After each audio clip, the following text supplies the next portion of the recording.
Salut les barbus, c'est Turial et aujourd'hui on va ouvrir ensemble Mosaic Ski Battle Fleet 7, le supplément pour les Commonwealth pour Dystopia Noir.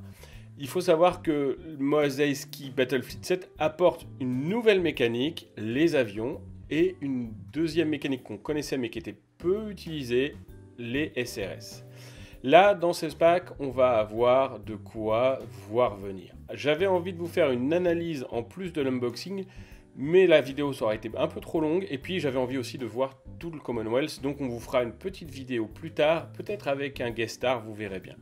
Là, on a bien sûr les jetons de SRS, alors vous voyez qu'il y en a énormément, pourtant il n'y a que 4 petits jetons SRS. Pourquoi ? Parce qu'en fait, ils sont empilables et donc ça permet en fait de ne pas avoir à avoir tous les SRS à peindre. On peut en peindre 4 et ça suffira pour pouvoir jouer. Donc là, vous voyez le porte-avions, donc le Mosaic Ski lui-même. Donc il est le Battle Fleet d'une flotte et qui va donner des relances supplémentaires aux ectoplanes. Donc les ectoplanes, excusez-moi, c'est un peu compliqué à dire. C'est les avions, et donc ces avions qui vont changer un petit peu les mécaniques du jeu, pas énormément. C'est pas comme dans la version 2 ou la version 1. On se retrouve quand même avec moins de puissance sur les avions. Mais vous verrez, ils sont quand même très très puissants. Ils ont moins de règles, on va dire, plutôt que de puissance. Parce qu'ils coûtent quand même 170 points la bête. C'est pas rien, les barbus, c'est pas rien. Donc là, vous voyez les grappes.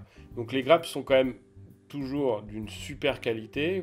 On a tout dedans. Donc on peut faire deux types de médium. Donc on peut faire soit un avec une foreuse, dont j'ai oublié le nom, mais vous m'en excuserez, soit un mini porte-avions. Donc c'est pas mal. Alors ce que je me suis dit, c'est que j'allais vous faire, en plus de cet unboxing, un tout petit truc. C'est le dégrappage et le montage. Alors il faut savoir que comme j'ai eu l'honneur et la joie de recevoir ce kit en avant-première, je n'ai pas les notices de montage. Et vous allez voir que pourtant, je n'ai pas eu de mal à les monter. Donc je me suis dit que j'allais monter d'abord l'avion, parce que c'est le plus intéressant. Après, je crois que j'ai aussi monté autre chose, mais bon, c'est pas le plus important. Le plus important pour moi, c'était l'avion. Ce qui est intéressant à savoir sur ce kit, c'est qu'il y a quand même du nettoyage à faire, même si c'est pas non plus extravagant, les barbus, il y a du nettoyage à faire.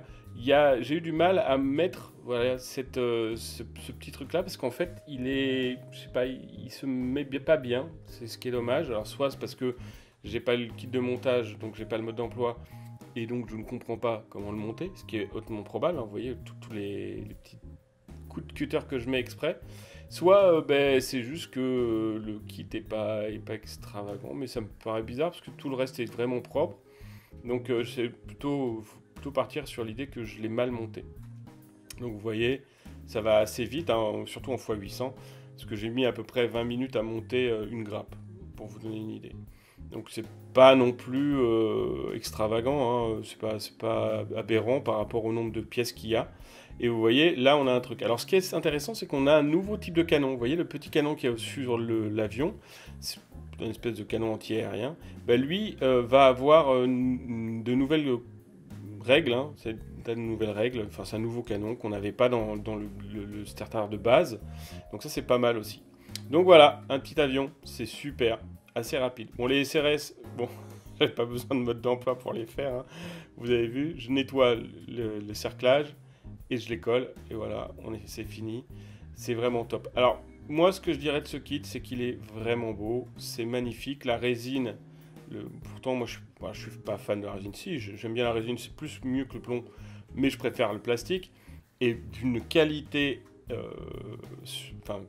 exceptionnelle, comme nous avait habitué Warcradle. On est quand même sur une qualité qui est bien meilleure que celle qu'avait Spartan Game, hein, qu'on soit clair. Et donc on est vraiment sur du top niveau. Je pense que c'est une des meilleures résines qu'il y a actuellement. Vraiment, on est vraiment sur du très très beau, hein, les barbus. Donc ça, si vous aviez ne serait-ce qu'un doute sur la qualité de la résine, vous pouvez y aller les yeux fermés, c'est magnifique. Donc là vous voyez, je monte, je crois que c'est le Katanga, hein. Je ne voudrais pas dire de bêtises, mais vous voyez c'est quand même pas mal, quoi. Bon les barbus, voilà qui nous amène à la fin de cette vidéo. J'espère qu'elle vous aura plu. Si c'est le cas, n'hésitez pas à la liker, à me poser vos questions, vos remarques dans les commentaires, à vous abonner si ce n'est pas déjà fait et à activer la cloche de notification pour recevoir les alertes de nos futures vidéos. Quant à moi les barbus, je vous dis à très bientôt pour une prochaine vidéo et que le poil soit avec vous.